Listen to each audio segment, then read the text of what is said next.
Eustace Conway was never just a man living off the grid. He became a symbol of raw independence and deep connection with nature. Known for his life in the Blue Ridge Mountains and his role as a central figure in Mountain Men, he captivated audiences with his resilience and philosophy. But behind the admired image was a story far more complex and mysterious than anyone realized. Recently, his family broke years of silence, revealing unsettling truths about his life in the wilderness. What they described wasn't just isolation or dedication, it was transformation. According to them, something happened deep in the forest that changed Eustace in ways that blurred the line between man and nature itself. Early life, a journey into the wild. At just 17 years old, Eustace Conway made a life-altering decision to leave behind modern society and immerse himself fully in the wilderness. Armed with little more than determination and instinct, he ventured into the Blue Ridge Mountains and began building a life from scratch. Over time, he founded Turtle Island Preserve, a place dedicated to teaching traditional skills like fire making, hide tanning, and sustainable living. Visitors saw him as a mentor and survivalist, someone who had unlocked the secrets of living freely.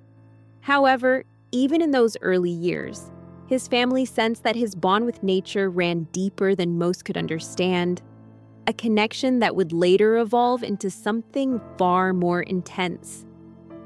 A connection that deepened over time. As the years passed, Eustace's relationship with the land grew increasingly profound. He didn't just live in the forest, he seemed to become part of it. His family noticed subtle but concerning changes. His visits became rare, and his communication grew sparse and cryptic. When he did speak, his words carried an almost spiritual weight, as if he were interpreting messages from the natural world. Friends and visitors observed long silences where he would stare into the woods, unmoving, as though listening to something beyond human perception. He began referring to the forest as a living entity, often calling it she, suggesting a deep, almost reverent awareness that went beyond ordinary appreciation. Signs of isolation and transformation. Eustace's growing fame brought cameras and attention, but it also seemed to accelerate his withdrawal from society. While audiences saw a rugged outdoorsman thriving in nature, those closest to him saw a man drifting further away. His behavior became increasingly unusual. He would speak less, retreat more often into solitude, and show little interest in the outside world. Family members described a sense that he was being consumed by the wilderness.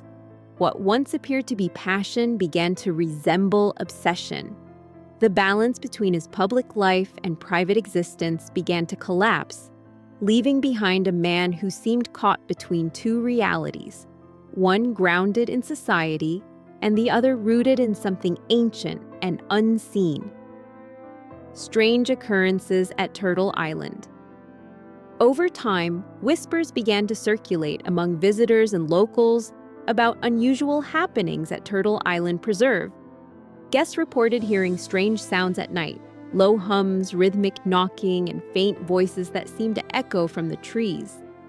Eustace himself was often seen wandering alone after dark, carrying a lantern and speaking softly to himself.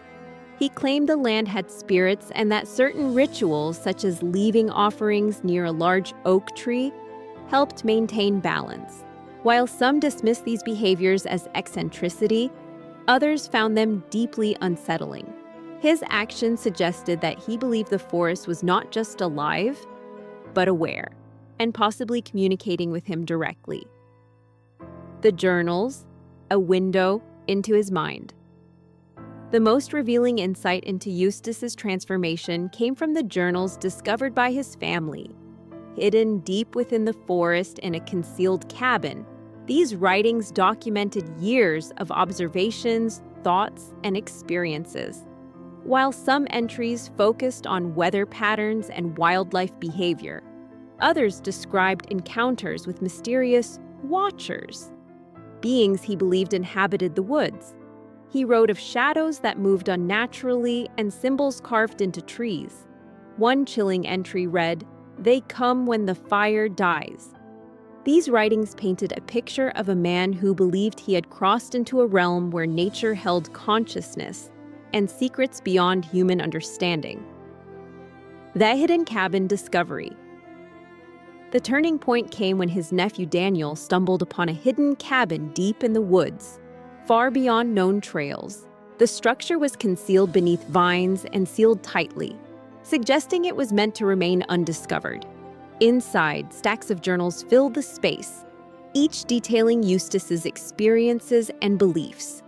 The discovery shocked the family, confirming that his transformation had gone much further than they imagined.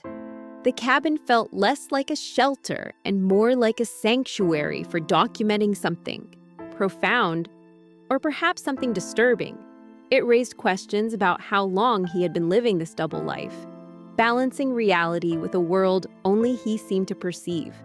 The disappearance that changed everything. One of the most frightening events occurred when Eustace vanished for 3 days without a trace. His belongings were untouched, his animals cared for, and there were no signs of struggle or departure. Search teams scoured the area but found nothing. No footprints, no clues, no indication of where he had gone. When he finally returned, he was pale, quiet, and unwilling to explain his absence. The only words he spoke were, "I went too deep this time." That statement left a lasting impression on his family, suggesting that whatever he experienced during those days had pushed him beyond a boundary he could not fully comprehend or articulate. Science, or something more?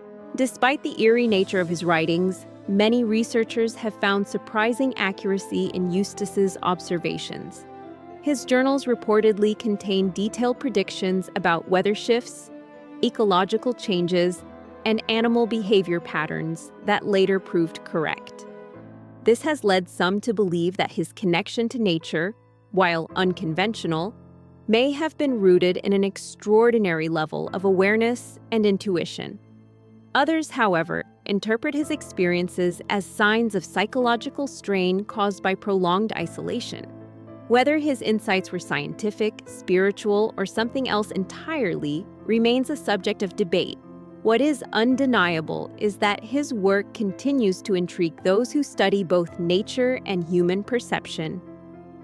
Conclusion: a mystery that endures. Eustace Conway's story is not one of simple survival. It is one of transformation, mystery, and the blurred boundary between humanity and nature.